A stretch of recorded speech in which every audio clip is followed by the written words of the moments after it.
Hello and welcome to Success Tracks. Today my guest is LaSheena McBride from We Support Caregivers, a great organization. I had the chance to meet her when I did a podcast for their organization, and we had a good time talking before and after as well. And I think she has a very entertaining story to share, and we'll be listening to that story here in just a minute, right after this message. This episode is sponsored by Finding Light in the Darkness, A Caregiver's Guide by Rory Graham. If you are a caregiver and find yourself trying to navigate the medical minefield, you know it can be frustrating and sometimes challenging. This book can help you by providing tips and tricks to help you become a better advocate and reduce your stress as well. Order your copy today on Amazon and other fine booksellers, or get an autographed copy at www.rorygraham.com. Order today.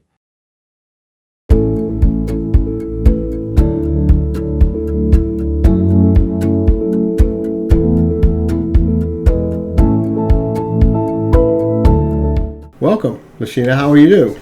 I'm doing great, Rory. Thank you for having me. That's good. I know we did a podcast together recently, and that's great. So you have a very interesting organization, and I wanted to get the word out about it, and for people who have not heard about it. And I know it's been very successful for you, and more importantly for the people who you support.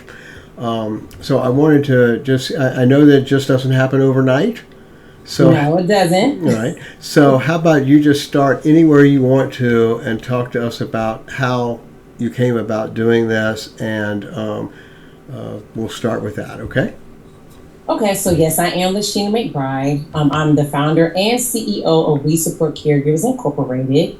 And We Support Caregivers is a 501c3 organization that encourages and empowers individuals who care for their elderly loved ones to cultivate and focus on self-care. So I will say the organization was birthed from my personal journey of taking care of my mom, where I became her caregiver at the age of 19. I didn't even know what caregiving was. I don't even think I even heard the name caregiver at that age, So it was birthed out that journey. I started taking care of my mom at the age of 19 as the primary caregiver. And that journey lasts until 2018 when she transitioned. So the organization, one day, and it's really divine, but one day it was back in 2017, I was sitting on the couch with my mom, and literally I just felt like God was telling me all this stuff. So I went to go write down the things I was being told. And to January 2018, We Support Caregivers were born. So we're 6 years old, and we're turning 7 this January 2025. And the journey, it was a journey. To be 6 years old, I had to have a plan. I knew when putting together the organization, and because the target audience that we are targeting, which are caregivers, strategically, I wanted my board, I wanted my team to be caregivers. So it's a board of 6 of us, and we all are caregivers to some capacity. Some of us are professional caregivers, and we still have the background of being the family caregiver, but it was strategic to make sure the people that were going to commit to being board members will also know what it's like to be caregivers. So that was strategy. I had to use some strategy. I felt like we could better serve caregivers if my team was also caregivers. So I had to use strategy as it pertains to that. Okay, so tell us what does your organization do? Who is it helping? I mean, okay. I see how it's been built, and you got the board and all, but who is it directed at, and what do you do? Okay, for them? So our focus, we focus on caregivers. It doesn't matter if it's family caregivers, spousal caregivers. It doesn't matter who the loved one is that they're taking care of. Our focus is solely on caregivers, and the reason why we focus on caregivers is because caregivers have the tendency of neglecting themselves, all in the name of caregiving. And what we're doing is we're encouraging caregivers through different programs, supports and things like that, to encourage them to focus on self-care. So we have different programs. One of the programs that we have quarterly is called the Caregiver Collective. And that's when we invite caregivers to join us for a time of coming together. The focus is on them, and we implement some type of self-care activity. So we've done everything from relaxation. We did everything from cooking. Like we had a personal chef come in and prepare us and show us a food demonstration on how to, put together like a quick yet nice gourmet meal. So it ranges and varies from several different topics or things that's pertaining to self-care. Another thing, we want to educate our caregivers. So we just wrapped up our Don't Take It Personal, it's Dementia series. What was that series allowed caregivers the opportunity to learn about dementia, the different aspects of it, how to communicate with their loved ones, during that process and journey of dementia. We also had another program that is called Understanding Grief. People look at grief or associate grief with death, but you can grieve like myself. My mom, when I was taking care of my mother, I grieved her although she was alive, but she just wasn't living. So I grieved the whole process of what her health was doing or her chronic condition was doing, because I didn't have my mom anymore, really. You know what I mean? So we talk about those things. We talk about grieving your life as a caregiver the way it once was prior to you becoming in that role of a caregiver. Some people are CEOs and, they have their life and everything like that. Next thing you know, they're now the primary caregiver to their mom or dad or both. So I know some CEOs that's had to move in with grandparents. So it's a big change, and there's some grief associated with that because you no longer have your life as it used to be. So that's the way that we help caregivers, on their journey. We also have a support group on Facebook. It's a private group solely for caregivers, and it's called the Caregiver Connection, the Caregiver Self-Care Connection, where we just really implement and encourage them to focus on self-care. So I do Thankful, Thoughtful Thursdays, and the vice president of We Support Caregivers, she does Wellness Wednesdays. So in the group, that's what we do to also give caregivers some support and encourage them to take care of themselves. So you're like a support group on steroids. I guess I guess that's what it sounds like. Put it. Yeah, I guess that's how you want to put it. I was my wife ran a support group for Parkinson's for 10 years, and then I've spoken to support groups for Parkinson's, so I know some of the things that they do, and they're very beneficial and everything. And it sounds like you're bringing a lot of education to caregivers who, I think, as we discussed, find themselves in this role that they didn't ask for a lot of times, and they need help because they're trying to figure out how to do it, and then at the same time, you're absolutely right, they tend to neglect themselves. I personally know that. So it's a very important cause, and so one of the things I've noticed about all my interactions with you is you are extremely happy. And tell us how you keep that going, because I know that I'm assuming that you're dealing with a lot of people in a lot of difficult situations and things like that, and so that it doesn't get you down. How do you keep such an optimistic attitude? Well, I'm glad you asked me. First of all, I'm very big on making time for myself. Like, at We Support Caregivers, our culture is self-care. So my team and we get together and just do some self-care activities. Like we do a quarterly walk together. And that's just our time together as a team, just to walk and talk and just fellowship with one another. So self-care, making time for myself, is how you see that.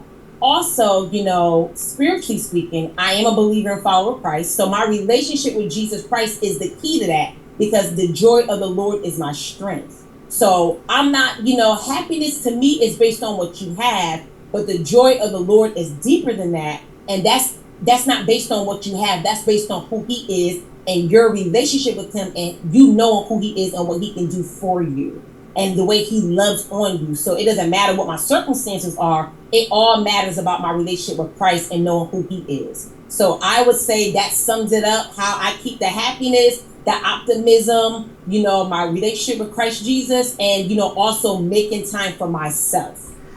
Oh, I couldn't have said it better myself. Okay. All right. Well, let me ask you, do you have corporate sponsors, or is this privately sponsored, or? So we do. So now here's another strategy. I've worked for nonprofits in the past, and I've seen where your programs can live and die based on grants or, donations. So another strategy, when I was putting We Support together, when I was putting the organization together, my main thing was I didn't want to do anything that was dependent on anybody else. So my team and I, of course, the team paid dues, I paid dues and stuff like that. But I didn't want anything to be so dependent on grants and donors to where that now our program has to stop. So strategically thinking, we created things that we knew that can still be ongoing. And when we did get support and do have support for sponsors, it can just add to what we're doing. So to answer your question, we do have some sponsors that help us. Like, for instance, we have the Unforgivable Gourmet. She sponsored our food demonstration. A part of We Support Caregivers, we also have a community aspect of it. So we do feed the unhoused community. So she sponsored one year for us to feed over 100 Wow. individuals in the unhoused community. So she's a sponsor.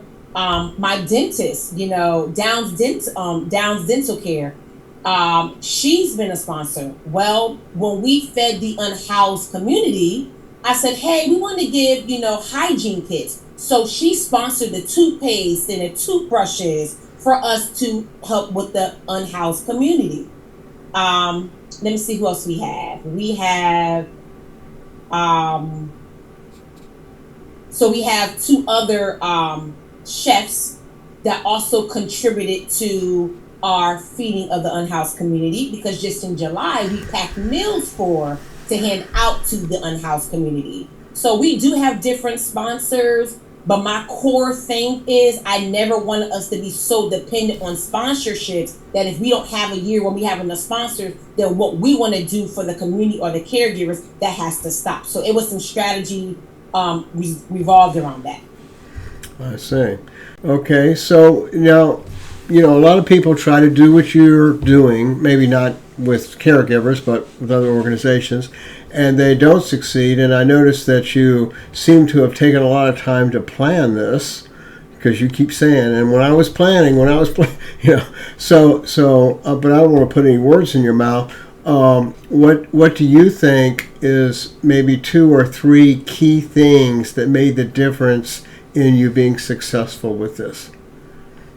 Well, number one, I didn't just come up with the idea myself. So I feel like, again, having a relationship with Christ, is the difference and a game changer for me, because he's the one who gave me the idea, the thought, the vision, and at his direction, I put it together. So for me, a relationship with Christ. Number 2, you do have to have a plan. You do have to have a strategy. You do have to have education. You have to educate yourself. And that doesn't necessarily mean you have to have college degrees, although I do have college education, but you may not have that. That doesn't mean you can't research on how to put together an organization. What do you need for an organization? The staff, the board, things like that. Even if when it comes to funding, capital, all that type of stuff.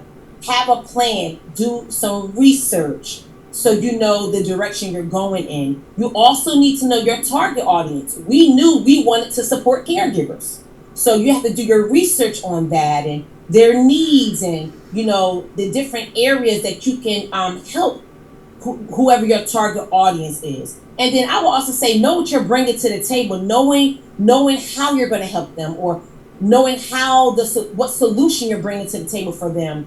to make a difference in their life and things like that. So you have to know all those things. Okay, and to kind of wrap this thing up, I think what do you see is the future for you? How do you see your organization growing, or that's actually, I got two questions. That's one of them. Okay, so the first one is, what do you see coming up for the future of your organization, and the second one is, how can people help your organization? So the very first, the future, being someone who is a visionary, I am always thinking ahead. Being someone who works with other caregivers, being someone who's also a healthcare professional and working with patients, my mind is always thinking ahead. So I would say in the near future, we're already working on other ways of supporting caregivers. So in the future, we would like to be able to provide respite. I remember when I was taking care of my mom, the Catholic charities had a program where they would send somebody out to the house for just a couple hours so I can get a break. That meant a lot to me. So we are working on, in the near future, having something of the sort where we can, provide respite just for the caregiver. So that I do know we're working on that. Okay, and how can people help you? So how you can help us? Of course, you can always give donations. So you can go to our website. First thing you'll see at the top of the website, donations. So you can always give a donation for us to continue to do what we're doing. Follow us. You can follow us on our social media on Facebook, Instagram, X, known as used to be Twitter, LinkedIn. Follow us and share our content. Everybody has an influence. Everybody has a following. So that's a simple, easy, free way. You can just share We Support Caregivers. Okay. Is there anything else you'd like to add before we go? I would say the last thing I would say is, on your journey of success, make sure that you're taking care of yourself. You can be, no matter what level of success you get, your true success is your wealth. Not your wealth, but your health. Your health is wealth. That's the way I look at it. So taking care of yourself is your true wealth and success. And you can't help anybody else if you're down and out, right? Correct. Okay, it's like the airplane thing. Put on your mask first, then help somebody else, right? Correct. Okay. All right. Well, it's been a pleasure having you here on Success Tracks, and I wish you continued success. And I will talk to you soon, okay? Absolutely. All Thank right. you. Thank you.